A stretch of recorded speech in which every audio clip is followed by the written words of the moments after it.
Hello, this is Freethought Forum, a program by the Atheist Society of Knoxville and the Rationalists of East Tennessee. I am Jonas Holdeman. And I'm Joe Barnhart, and we want you to know if you don't believe in a God, you shouldn't be alone. We welcome you. And if you do believe in a God, you shouldn't be alone, and we welcome you to this program. Right here in East Tennessee, you can find free thinkers and atheists, agnostics, and others. It's a show for you, for people who want to make rational inquiry calmly and try to understand things better, mostly free of supernatural belief. We're going to explore this today. And today's topic is being rational and human. Both. And first we want to tell you a little about the sponsors of this. The Atheist Society of Knoxville is one of our sponsors and frequently has fun meetings at a bar or eatery. Tonight's meeting is at Barley's in the Old City here in Knoxville, starting at 5:30. Look for the silver jacket copy of The God Delusion that's on the table. And but if you plan to preach or provoke, don't show up. If you come, however, to agree and disagree and discuss openly and freely, honestly, that's good. That's good rational discussion. The Rationalists of East Tennessee have several regular monthly meetings. The first and third Sunday mornings of each month are usually lectures with lively roundtable discussions. The second Sunday, we hold a Skeptics Book Club discussion. On the fourth Sunday, we're now alternating with a get-together we call Reflections in a member's home. It features potluck lunch, and on alternate fourth Sundays, we will play board games and have other similar fun activities. Oh, good. Well, we will give you the website later in the show and the times, and look on the program and on the screen. And then what's in the news? Well, recently there's been a lot of news particularly on the internet, a lot about various attempts to prevent women from having abortions if they so chose, or to have choices. Since the program today is about being human and being rational, what do you think, Jonas? I talked to somebody the other day, whom you know, said on the abortion issue, it's just impossible for people to have a rational discussion. And his view was people feel so strongly on both sides. What do you think? Is it possible? Could we do that sometime? Well, I think it's possible, but to have a rational discussion, you have to put aside all the pre-assumptions and preconditions and so on, and enter the discussion with kind of an open mind. Yeah. A good teacher with discipline, that's why it's called a discipline, ought to be able to present each side clearly and fairly and accurately without sarcasm or without trying to be intimidating on both sides. And that's hard work, but that's what a good teacher is supposed to do. I mean, that's what basically he or she gets paid to do. Sometimes you can have a debate on an issue like this, but when it's so hot, people in the debate start resorting to tactics rather than attempt to try to clarify the issue. But maybe someday on this program we can discuss something like that and see if it's a possibility. It's today, let's see, where are we? Is this you or me now? Oh, well, we're not ready for that yet, okay, Joe. So let's get started with the program. So, yeah. Oh, well, what do you have for us today, Joe? Well, both of us. Okay, can we be rational and human? And that's, we're part of our sponsors is the East Tennessee Rationalists, and who are also humanists. And briefly, let's just talk about what it means to be rational. It's most people know what it means in a very ordinary sense of the word. Is let's suppose you want to do something, and that's your goal, then the rational part here is to figure out the means to accomplish the goal. Now, the problem is when people have more than one goal and they conflict with each other, then reason is trying to balance these goals, or to see that maybe one of them will have to simply be eliminated because it may be destructive of our other goals. And that's what we teach our children. It's called self-discipline. Well, but then, too, there may be multiple ways of approaching a goal, and part of rational thought is to identify that path which is most favorably leading to the result we're seeking. Oh, I like that. If I have a path and you look at it, you might say, Joe, there's a better way. That's where consulting with other people is useful, and sometimes imagination is good in a very positive and negative sense.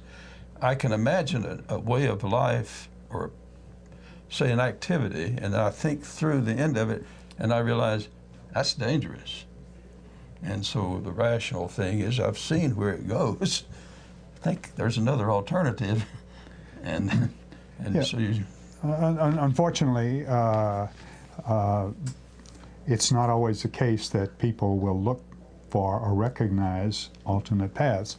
I've been doing some reading on something called the Einstellung effect. And this is a tendency of people, when they have a solution to a problem, to stop looking for a better solution. So I guess one could apply this in kind of the religious views of your topic. You mentioned abortion. They say, well, we have a view, and ours is the only one that needs to be considered, and this poses a problem in rational discussion, because they're not willing to look for what might be a better solution. Yeah, and that's true of all of us. We all want to take a view that's comfortable, and then we tend to stay with it. But often, sometimes we realize we might look at another way, because we might see things ahead when it's too late. And that's why, again, to mention, it pays to talk with people who are rational, who may see things differently. Yeah, but for some people who understand human nature, they may use that understanding to their advantage and your disadvantage. Typically, you may have someone who wants to promote a particular, wants you to reach a particular conclusion, and they will offer a similar path. Oh, if you do this, this, and this, and they will give several examples, and you say, oh, yeah, well, I'll follow those examples, and you never look to see if there is, a better way. A salesman convincing you to buy something, and you don't stop to think, well, do I really need that? It sounds so good. Yeah, that's part of salesmanship.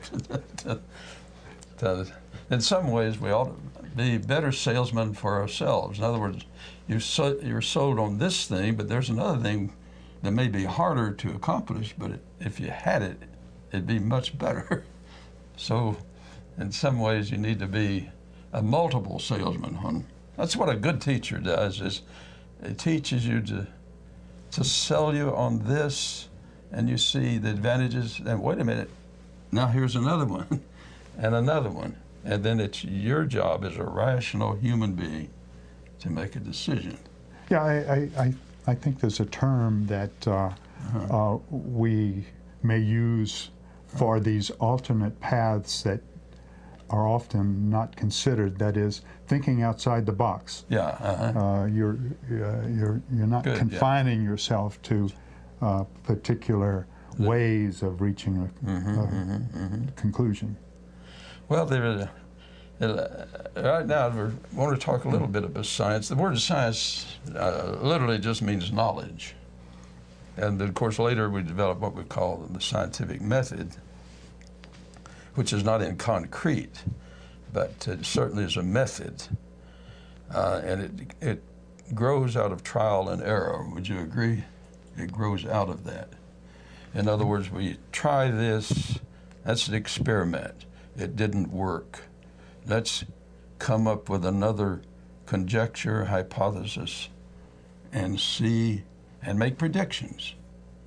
And then, if it doesn't come about, part of our theory at least has been falsified. And that's the good thing about science, is to keep good records, so that when you've been falsified, you can keep a record and don't repeat it.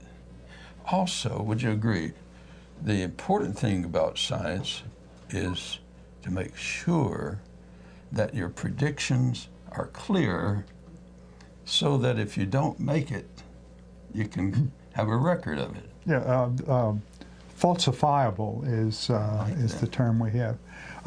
We have a phone call. Oh, okay. Let's hear what our caller has to say.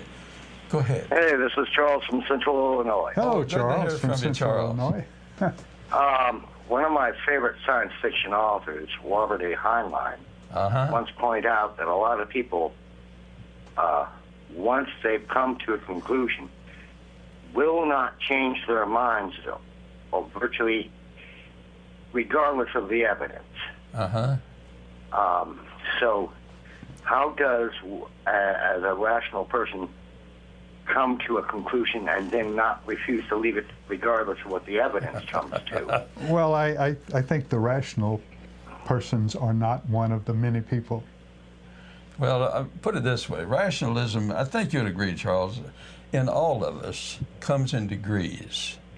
There are areas in which I'm very rational, and there are other areas I wish I were more rational. Let's put it mildly. I agree with that, You Joe. agree with that. I think my wife would agree with that. And it's good to have people like you and my wife. And I think you would agree, Charles, that all of us are rational more in some areas than in other areas. What do you think?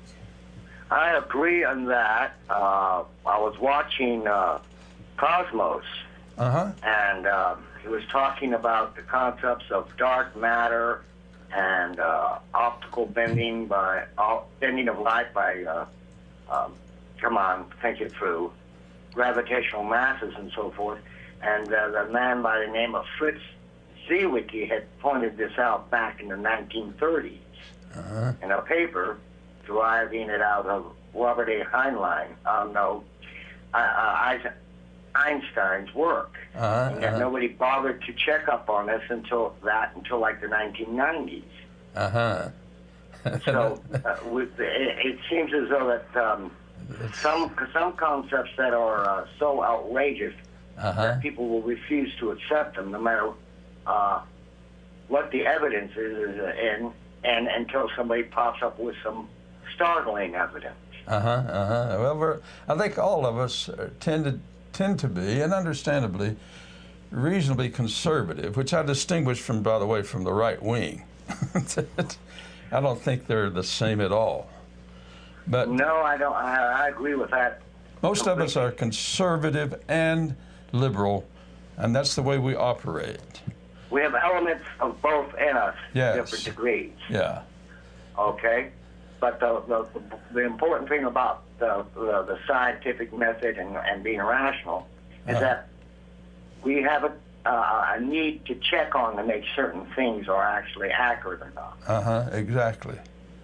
And I just got through having to pay a big hunk of money for car repair. Now, it was costly, to say the least, but not to make the repairs would be eventually even more costly.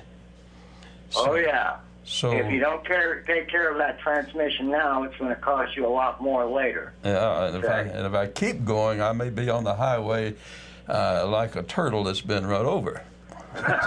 So, Yeah.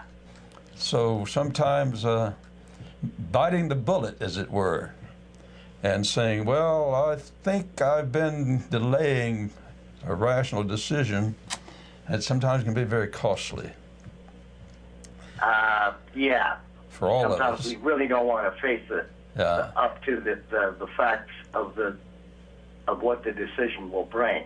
Yeah, I had a very good friend who was a scientist, but he smoked 2 packs a day. And I said, you know, the reasoning that you're using as a physicist, you might apply to this. And it was very hard for him, understandably. I've never smoked, but I've known people who really had to work very hard to quit.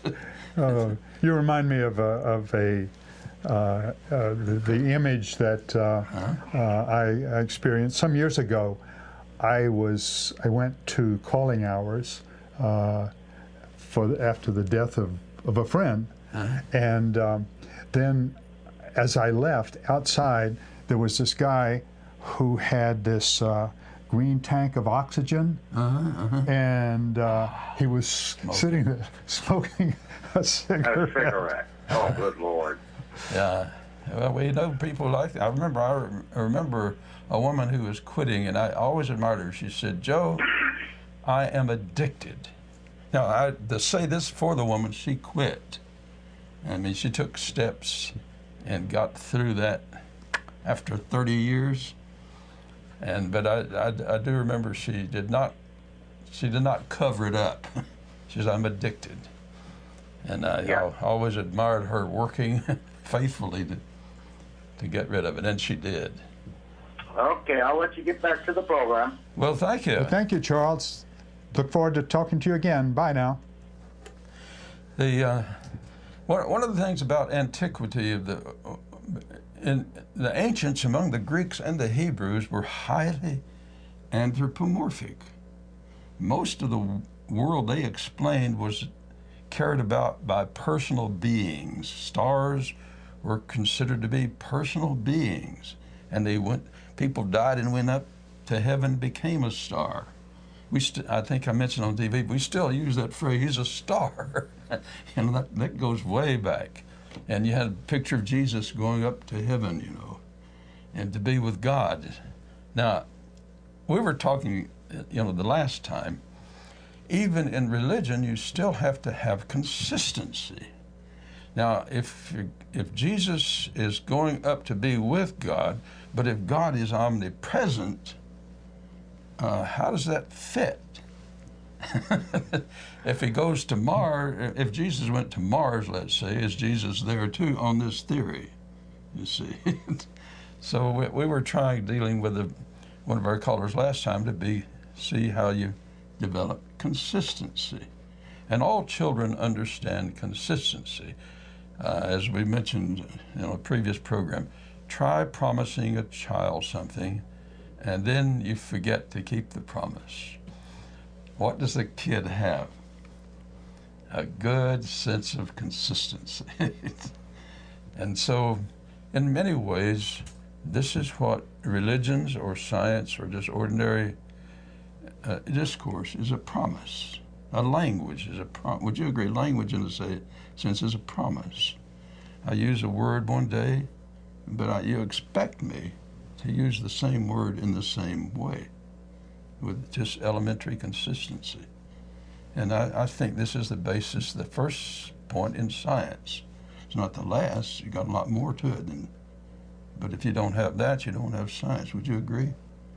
There must be a common understanding. And given the vagaries of language, I think that's the great appeal of mathematics.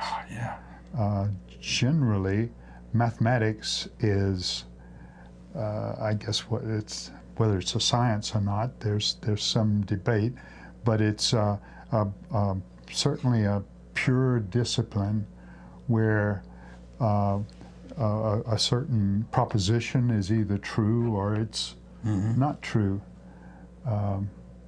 and a great deal of activity is associated with showing what is provable as true and what is provable as false. And then the work of the mathematician lies in between. Yeah, it's almost like it's a language of its own in what follows. Once you have these axioms, then what follows, you can't use them just any old way. Yeah. So you Entailment. You then say the mathematics is a model for the physical world. The physical world behaves in a certain way. In plane geometry, you have the proposition that two parallel lines never intersect. They stay the same distance apart. And whether that concept describes the physical world is something that has to be tested. But if as a result of tests it's sufficiently accurate, then we use that concept to decide whether you're going to pay the carpenter for some lousy work or not. Well, that's what the Egyptians used building pyramids, and they did quite well. Yeah. Now, whether you can apply it in some areas of astronomy, that's another cosmology, I guess. But that's your field. Yeah, but certainly locally we can say plane geometry describes our world. Well, I like you start with a model and you apply it and you see how far it goes and you get feedback. And we all do this in our daily lives. Science, would you agree, science in some ways is taking our ordinary common sense, putting all our senses together in common, and that's a starting point. And then science becomes more and more intensified, keeping records, bringing in mathematics, expanding common sense. You can't reduce science to common sense, but you have to start with common sense. Yeah, there's a process in science that recognizing that the world is very complicated, but if you limit the portion of the world that you're studying, as you get limited more and more, it becomes simpler and simpler. So if you can say the influence of the rest of the world can be ignored, then you can devise simple descriptions of how things behave. And then if you can, go ahead. If you can develop that with expertise, then you can see how far it can apply when you extend it. Yeah. You start looking at, well, okay, this is how an isolated system behaves. Now, if it's no longer isolated and you start bringing in the influence of things nearby and so on, then your theory, if you wish, is going to become more complicated. And so the task then is to extend what you know to a larger world in the simplest possible way. I like that. In some ways, you could say I don't want to press this too far because of its analogy. Anthropologists study one culture to see how they are operating with their mores and their attitudes, belief systems, and their structure. And they then see how it works and the problems that develop. And then they study another culture. And they see that the culture has a lot of differences. Then they study another, and then eventually are trying to say, well, can they find things that are in common with all cultures? Now that's hard work, to say the least. And I mean, that's why they have to have so many anthropologists. I mean, one anthropologist can't do all that kind of work. Yeah. I think you hit on a point there that the world is so so big and complicated. I mean, there's so many things that are involved that one person can't comprehend and all of this, and so you have to have groups that work on different parts of the world, and the world being maybe medicine, it may be volcanoes, it may be hurricanes, or it may be stars and so on. But at some point you need to tie all of this together, and there is where language becomes important. So even though I may not have the skill to replicate some studies that you have done, I should be able to understand what you have done well enough that if I put sufficient effort into it, I could. And it would help if I could clearly explain what I did. Also, there are some scientists who not only can do their work, but they can write for people who are not specialists in their field, so that people outside can follow at least a good portion of what they're doing. And that, to me, is, I mean, that's, my opinion, genius. Yeah, I mean, that's... While you were talking, I was thinking that there's an element of faith involved in science. And that's the faith that maybe I can't do, or I haven't done something that you have done, but there's the faith that if I were to replicate your measurements, your activities, I would get the same result. And maybe I don't have the time to do it, but someone else in the scientific community will check. Yeah, that's a good use of the word faith in the sense of trust. Yes. And I think in the scientific community, and in other, I mean, among electricians and plumbers and others, all professions, you earn trust. Yeah, the faith that, or trust that the black wire was connected to the proper, or the white wire was connected to the proper terminal. When I ask for an electrician to come over, I think you're right. I have a lot of faith, but it's not blind faith. I get an electrician that I talked to some other people who've had him over before, or her over. That's why in safety procedures, lockout, tagout is so important. That is, if you turn off a switch, you need to be sure that no one comes along and turns it on inadvertently in your absence or while you're holding on to the wires. My thesis advisor described once he had been working on some electronic equipment, a fairly powerful transmitter, and this used high voltage and radio frequencies, which can produce burns. And he had been working on this, and he left, and he came back and reached over and got a severe burn because the lab director, in his absence, had come in showing someone around and flipped the switch on and never turned it back off. Okay, so... okay, now we're talking about rationalists and humanists. And let's just find, I think we're getting approach on what we mean by rationalism, and I think our audience knew this. And so we're communicating, and sometimes the word humanism, let me try this.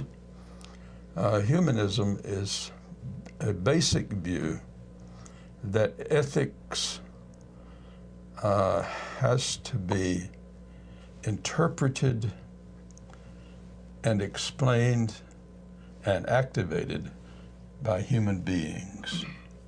Now, let me be fair and accurate about this. There are secular humanists and there are religious humanists. Now, what I mean by that is they have, in agreement with each other, certain ways to go about dealing with certain issues. For example, we brought up the abortion issue, but other kinds of, like euthanasia would be another question, or just regular procedures in surgery. Or even in recent news, application of a vaccine seems to somehow or other involve all of these ethics. Exactly. Yeah, and science.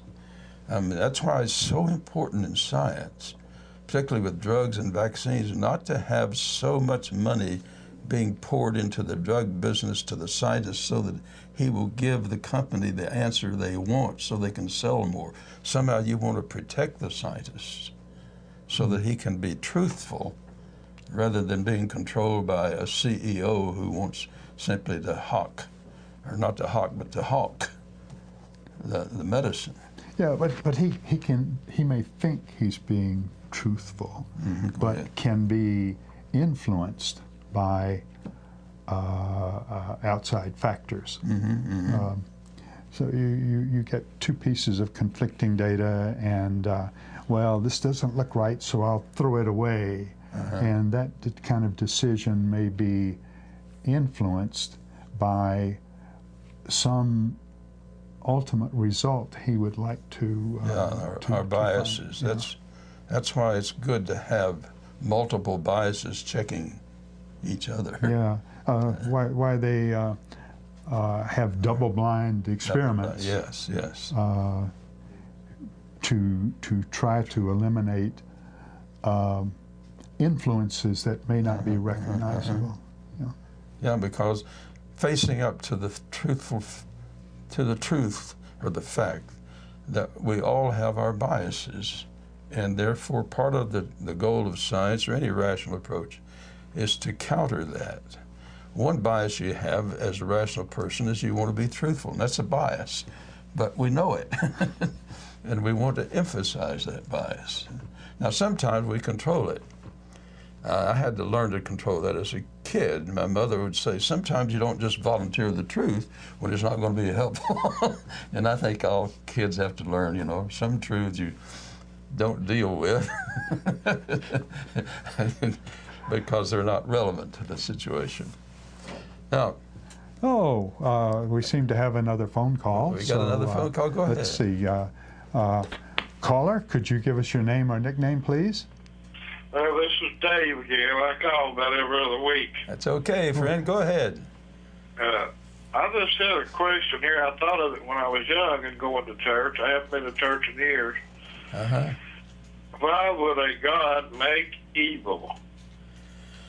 Okay, you've raised a big problem in theology, and it's called theodicy, the problem of evil and suffering. And your assumption here, and I think you agree with me, is that the classical view of God, the old view, or traditional view, is God is omnipotent and he can control everything. So you, as a rational human being, have said, why is there's so much suffering and evil in the world if God's in total control? And do you know some of the answers that have often been given to that? I know the answer that was given to me. Go ahead. We're not to question God. Yeah, that's not a very good answer, is it? Well, evidently not, because I didn't hang around. You still have the question, don't you? Yeah. Well, perhaps the ancients had a better solution than the present conundrum, where they first believe that for everything that happens there must be a cause, and then they associated the causes with beings who were not all powerful, exactly, and were not all moral, and so they had the same failings that humans have. And so now if something bad happened, well, it was readily explainable. Zeus got up with a Zeus or the Roman Jupiter. He had other gods. And what's interesting is Christians developed the notion, out of later Judaism. Early Judaism didn't seem to have a devil theory. That developed later, and the Christians borrowed it. And to deal with what our caller is raising, the problem is that the devil was a theory. It's a theory brought in to try to explain the problem of evil and suffering. That the devil had free will in heaven and was kicked out, and for some reason was kept alive to stir up a lot of trouble throughout the universe.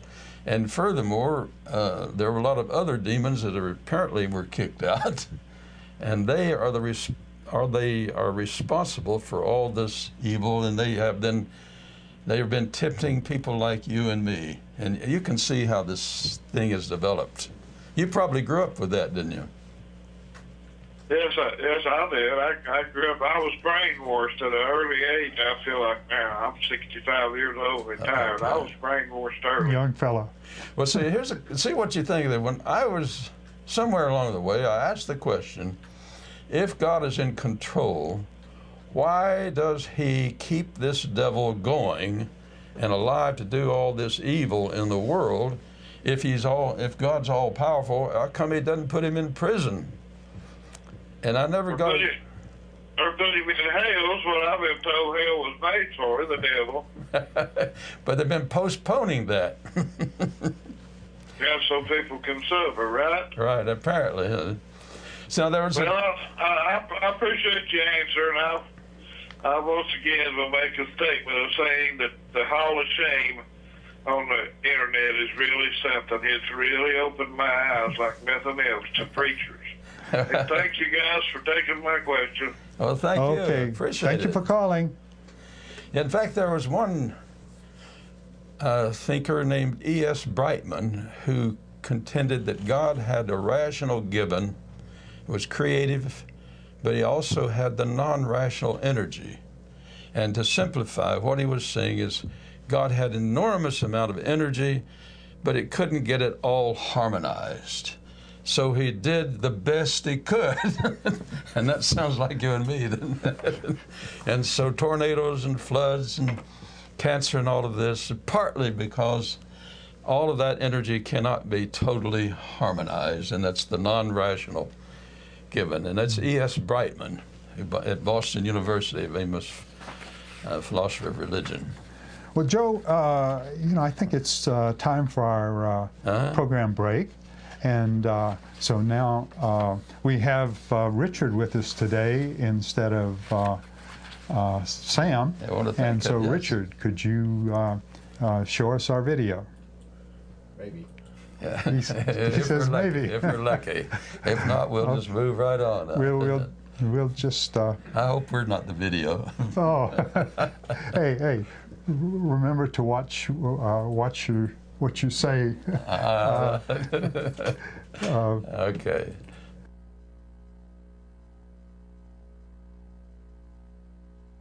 Are you concerned about religious leaders and organizations imposing their values and rules on your body, your family, and the rest of our society? Well, take comfort in the fact that you're not alone. The Rationalists of East Tennessee meets weekly for fellowship and provides a forum for people who support skeptical thinking and rational discussion of these and other issues. To find out more information or to find out about our next meeting, visit us on the web at www.rationalist.org.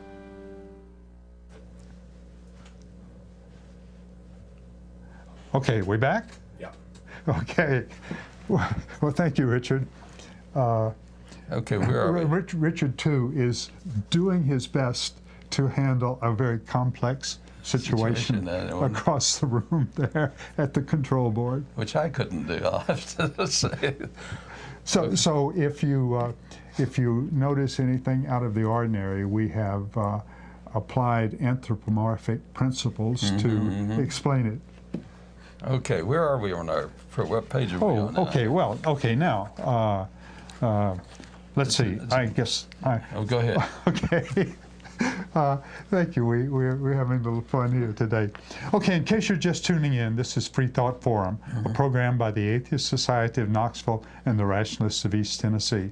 Freethought Forum is funded jointly by them and by individual contributions. Shows are live most every Tuesday from 5 to 6 p.m. Eastern time on Community Access Television, Channel 6 or 12 here in Knoxville, depending on your cable network. Tell your out-of-town friends to watch us streaming online at ctvknox.org. Okay, and it's a call-in show, and we've already had call-in. We want some more. We'd be pleased to hear from you, and then let's see. We don't need a break now. We need to keep going on. Well, okay. Okay, the Rationalists of East Tennessee. And the Atheist Society of Knoxville are sponsoring our program, and so we want to move on now to continue what we've been doing. Okay. On rationalism. And one of the things I saw, there's a journal put out called the Fourth R. These are the Jesus Seminar scholars. One of them wrote a book called When Faith Meets Reason. Now, many of our viewers come from a religious background. And by the way, one of the Latin words for religion means bond or bonding. So in that sense, most of us, in that sense of the word, are religious. And we have community life. And then a community life if it's a human community, it has to have certain expectations of each other. And as humanists, and that's part of today's program, is our humanism. As humanists, we develop these guidelines and these expectations and these principles to help us to live a life that's more enjoyable and pleasurable. And we don't, as most humanists, whether they are religious or secular humanists, tend not to think that all those ethics drop out of heaven.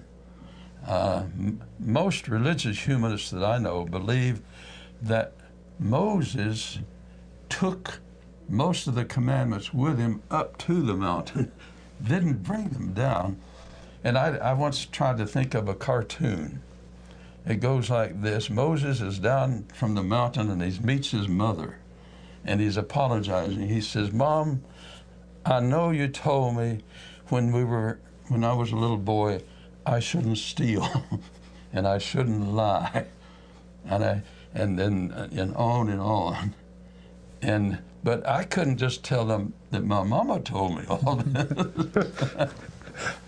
But as a humanist, most of us are trying to say that human beings interacting with each other and in a world of nature had to develop rules and regulations in order to make it. You cannot have a society which says, "Thou shalt steal." If you keep stealing, who's going to work? And there won't even be anything to steal. And lying is simply contrary to communication. So, and you can take all of that, even keep the seventh day holy. The word holy there meant separated, that's all. And any rational society is going to say there needs to be a time to slow down and rest. And I think what do you think of this? That story in Genesis that God created the world in 6 days and then he rested was created as a model. Work 6 days and then take a rest. I don't think they meant in their picture of God, he just leaned back and started snoring. But I think they were trying to say life has to have a structure and a model, and so they cast their model up into heaven itself, but it came from human beings and their needs. What do you think? Yeah, that sounds good. And if a God is good at all and worthy of the name, he's going to have a rule for human beings against lying and cheating and stealing and adultery and having at least a day of rest. And of course, if you combine religion with nationalism, thou shalt have no other gods before me, is just like don't wave the enemy's flag, is what that's about, in my opinion. The God is the motif of the nation, and I'm looking at it going way back in antiquity, where this came from. The gods are mostly projections of community life, rather than the other way around. Now, I mentioned the Jesus scholars, and they do an incredible amount of work on the historical Jesus question, and they are well known for saying if you're going to do scholarship in history, you can't simply say, well, this is what we believe. You have to investigate. And they've done a lot of, the reason it's called the Jesus Seminar, they get together as scholars trained as historians to try to figure out what was the historical Jesus like? What did he do and not do? And how much of that is myth and how much is historical reality? And one of the writers points out is that in the Gospel of Luke, well, actually, the guy who wrote Luke and Acts is in the first chapter of Acts. You have Jesus going up into heaven. And I remember as a kid just saying, there he goes. He's going and going. Somewhere along the way, I began to wonder, I don't know what age, is he got the same pair of lungs? Because I learned in school after a while, the lungs on Earth won't work up there. So they had to come in with another miracle, you see, in this story. And that's what the problem is with this supernaturalism, is you've got to, every one miracle has got to have several other miracles to back it up, and after a while it just gets, it just proliferates, and it starts to becoming another world. And that's what these writers are trying to point out, is that was a world of a three-story universe. That was the way they looked at it. And we have here in this, this is a encyclopedia of philosophy, and you can see the history of these philosophers before what we call modern science, trying to figure out what's our universe like. And it's hard for us to imagine what they had to deal with, because mostly they had gods running around everywhere, spirits and spooks running around trying to explain everything. And some of these philosophers were trying to say, well, this is not working. And so they came up in their very primitive ways. One of them, named Thales, says everything had to be a form of water or vapor or it's solid. I mean, he was trying to figure out, how does it get to be? And then you had the other philosopher saying, no, it's the apeiron. It's the limitless. It's trying to say the universe has so much complexity. You can't have just one substance. And then one of them said, no, it's you got Anaximander and Anaximenes. One of them said I think it was Anaximenes, says it's air. Well, and then Empedocles is air, earth, fire, and water.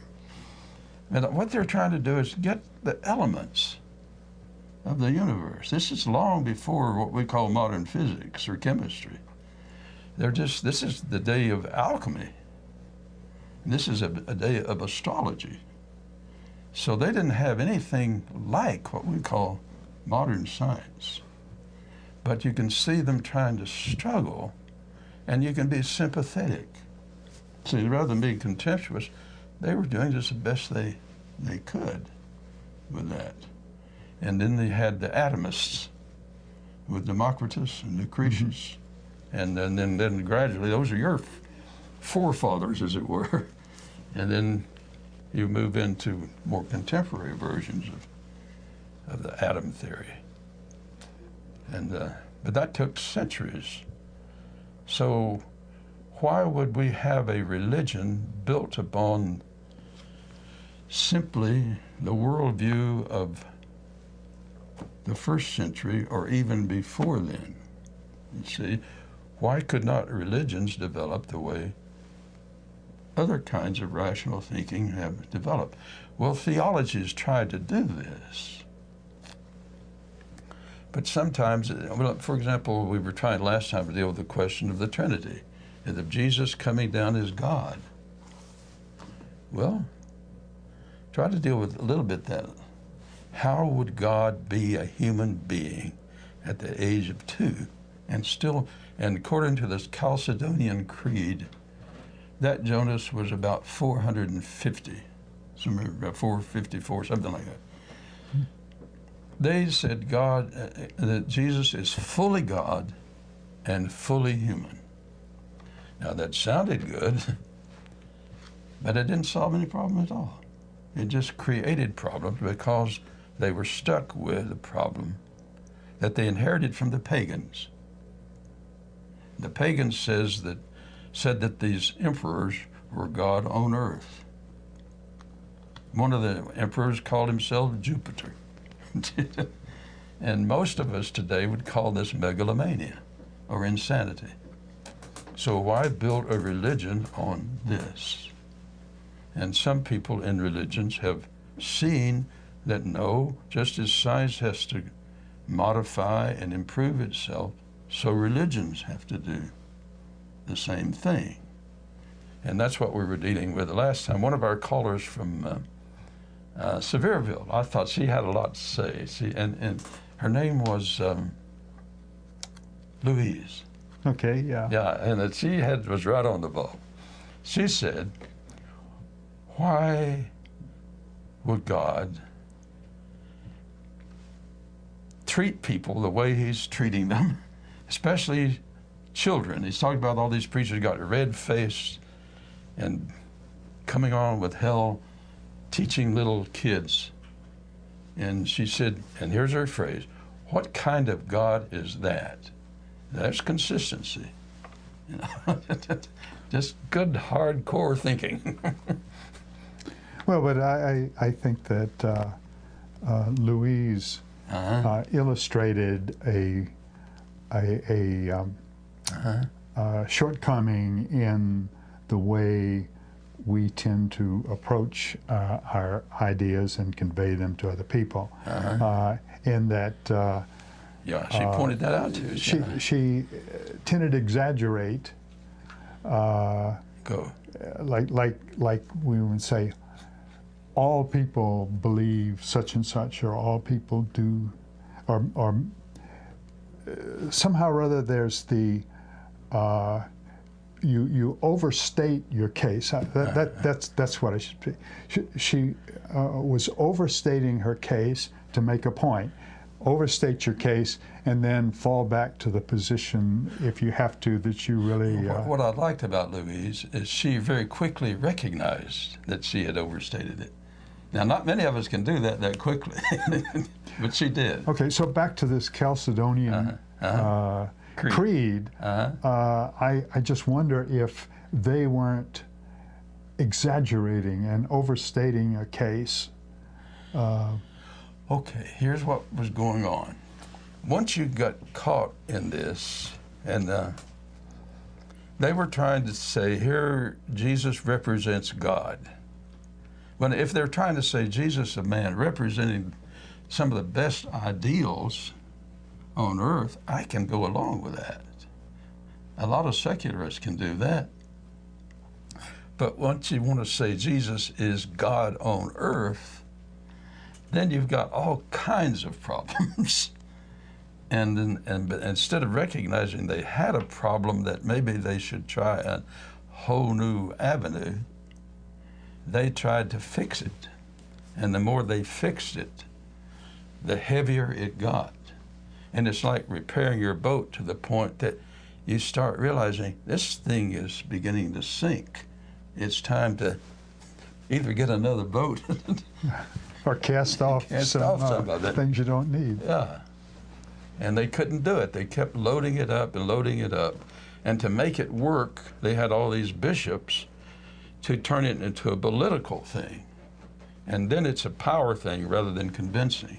And unfortunately, a lot of religions by then used military might to enforce their religion. And of course, that ceases to be religion in the sense of community and bonding. Yeah, I think there's an area of Christianity and that aspect of monotheism that, well, I can't exactly call it monotheism, but has adapted to the changes that have taken place in the world. Yeah. And I want to kind of contrast that with Islam, that there seems to be the strongest movement today of denying what do I want to say, of denying the changes that have come about in the world, and saying how the changes that have come about are the reality of the world, and how can we mold, modify, or adapt our beliefs that were developed I think 1,400 years ago. I think you're right, Jonas. This is a big problem for Islam today, a big problem. And I think the violence is part of this. And one of the reasons is you don't have in Muslim countries freedom. Like we talked about church-state separation. You don't have freedom to do what in the Christian world is just ordinary, what's called historical biblical criticism. To see how these various theories, these various texts were put together, how they developed, and how you don't have that kind of freedom now in the Islamic world. If you did have the freedom, they've got the brains, but you don't have the freedom to do it any more than you had it in Europe at one time. Yeah, one of my favorite poets is and poetry is the Rubaiyat by Omar Khayyam, and in there he is very critical of many of the beliefs. What but a peevish boy would then destroy that which he wrought in sheer joy.